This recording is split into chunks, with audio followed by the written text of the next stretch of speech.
एक मित्र ने प्रश्न पूछा है कि श्रापित दोष क्या होता है। ये एक एस्ट्रोलॉजी का प्रश्न है, ज्योतिष का प्रश्न है। अब योगास बहुत सारे होते हैं, कालसर्प योग होता है, कालसर्प दोष होता है, अंगारक योग होता है, अंगारक दोष होता है, उसी प्रकार से बुद्धादित्य योग होता है, उसी प्रकार से केमद्रुमक योग होता है जब चंद्र केतु इकट्ठे हो जाते हैं, गुरु चांडाल योग होता है। उसी प्रकार से यह जो है यह शापित दोष से सीधा संबंध आता है, यानी श्राप मिला हुआ है। श्रापित का अर्थ क्या है कि श्राप मिला हुआ है। मित्र ने पूछा है कि श्रापित दोष क्या होता है और इसकी रेमेडीज क्या होती हैं। इस वीडियो में मैं आपसे दोष के बारे में कवर करूंगा, उसके साथ इसके जो साइड इफेक्ट्स होते हैं, आप कैसे जान सकते हैं कि आपकी कुंडली में श्रापित दोष तो नहीं है। फिर हम एक डिटेल्ड वीडियो बनाएंगे अलग अलग रेमेडीज की, जिसमें मंत्र भी होगा, वनस्पति भी होगा, बाथ सॉल्ट भी होगा, उसके साथ में आपको जो है जड़ी बूटियों का प्रभाव भी बताया जाएगा, उसके साथ में नॉर्मल रेमेडीज भी होंगी और तांत्रिक रेमेडीज भी होंगी और वैदिक रेमेडीज भी होंगी, यज्ञ अनुष्ठान भी होगा। वो एक अलग से वीडियो मैं आपको दे दूंगा। तो मित्रों, पहले बात तो श्रापित दोष का सीधा अर्थ समझ में आता है कि श्राप मिला हुआ है। यह पूर्व जन्मों से संबंध होता है। कुंडली में जब शनि प्लस राहु हो जाएं, अगर कोई और प्लैनेट बैठ जाता है तो, या फिर कोई क्रूर प्लैनेट और उनका जो है सामने आ जाता है, तो वह दोष नाश भी होता है। तो यह कंसल्टेशन का विषय है। यदि आप चाहते हैं आप आनंदू से संपर्क कर सकते हैं और आपको रेमेडीज से लेके आपकी जो भी समस्या है उसका निदान कर दिया जाएगा। अब करना क्या है, होता क्या है? शनि प्लस राहु जब किसी भी घर में आ जाएं तो वह श्रापित दोष होता है। श्रापित दोष का अर्थ है कि आपको किसी जन्मों का, किसी भी पूर्व जन्म का श्राप मिला हुआ है, उसके कारण ये आया है। मैं अक्सर 3 स्टेट्स की बात करता हूं। अब इसमें मैं एक मेडिटेटिव जो पॉइंट है वो भी जोड़ता हूं, और जो चक्रास से संबंधित हमारी सबकॉन्शियस, कॉन्शियस, अनकॉन्शियस स्टेट है, उसके साथ भी संबंध इसका जोड़ूंगा। और भी बात करेंगे जब अगली वीडियो डालेंगे। Subconscious state, unconscious state, conscious state. I always say, मैं हमेशा कहता हूं कि कॉन्शियस तो है, परंतु जो अनकॉन्शियस स्टेट है, third layer of energy, it is a memory जो कि आपकी सोल का ट्रैवल है। कर्मों का बंधन, कर्मों का संबंध इससे है, विचार भी कर्म है। तो कभी आपने कभी इस जन्म में या किसी और जन्म में, अब इस जन्म में तो आप जन्म ले चुके हैं, कुंडली तो बन चुकी है, तो ये पूर्व जन्म से ही संबंध है। तो ये पूर्व जन्म में आपने कुछ गलत किया होगा, किसी का श्राप लिया होगा, आपके किसी पितृ का श्राप हो सकता है, आपको किसी संत का, किसी महिला का, किसी गरीब का कोई श्राप हो सकता है, जो कि कर्म रूप में आप उससे बंध गए हैं। तो शनि प्लस राहु जब किसी भी कुंडली में इकट्ठे आ जाते हैं तो उसे श्रापित दोष कहा जाता है। अब कुछ योग होते हैं, कुछ दोष होते हैं।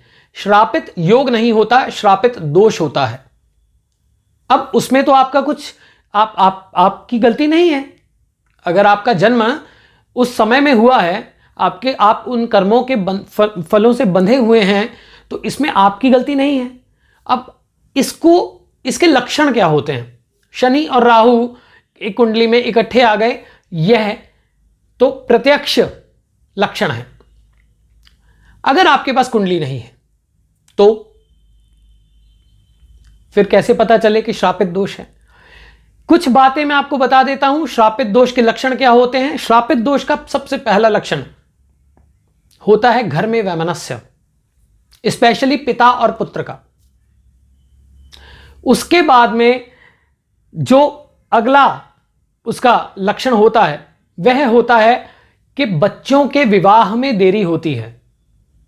तीसरा लक्षण होता है विवाह हो गया, सब कुछ हो गया, तो घर में रिश्तों का टूटना, डिवोर्सेस, यह भी एक कारण इसका लक्षण बनता है, यह भी एक लक्षण है।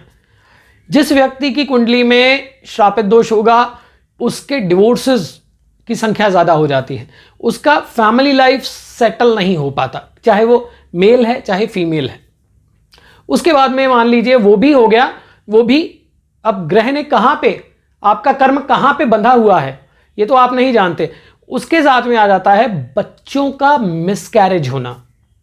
जो आपके उस व्यक्ति के बच्चे होंगे, उस जातक के जो बच्चे हैं वो दुनिया में नहीं आ पाते, कंसीव नहीं हो पाता या मिसकैरेज हो जाता है, इस प्रकार की समस्या आती है। आईवीएफ करवा लिया, सब कुछ करवा लिया, फिर भी जो है अपने जो संतान सुख की प्राप्ति नहीं हो पाती, यह भी उसका एक लक्षण है। एक चीज बहुत अच्छी होती है, शनि प्लस राहु, श्रापित दोष तो है ही, एक बहुत अच्छी चीज है इसमें, ऐसा नहीं है कि सब कुछ खराब ही है, एक अच्छी चीज भी है। अच्छी चीज है कि शनि और राहु जिस भी व्यक्ति के होंगे वह परम बुद्धिमान होगा, ज्ञान बहुत होगा उसको। और शनि और राहु को हम कर्मों की तलवार मानते हैं। वह व्यक्ति अपने कर्मों को लेकर बहुत सजग होगा और धन एकत्र करने में भी उसकी बुद्धिमता होगी और शत्रु भी उसके सामने खड़े नहीं हो पाएंगे। शनि और राहु अगर अष्टम स्थान में आ जाएं तो हम इसे बहुत जो क्रूर योग मानते हैं, और 12वें में आ जाए तो उसको भी अच्छा नहीं मानते हैं हम। वैसे तो शनि और राहु श्रापित दोष बनाते ही हैं। तो आपके जीवन में अगर ऐसी समस्या है तो आप कहीं ना कहीं श्रापित दोष से जो है ग्रसित हैं। अब एक चीज और है, शनि और राहु व्यक्ति को बहुत धन देते हैं, चाहे वो अष्टम स्थान में भी बैठे हों। अचानक धन प्राप्ति इन लोग को बहुत होती है। ये कर्मों के फलों से संबंधित आपकी फैमिली लाइफ पे अटैक करते हैं।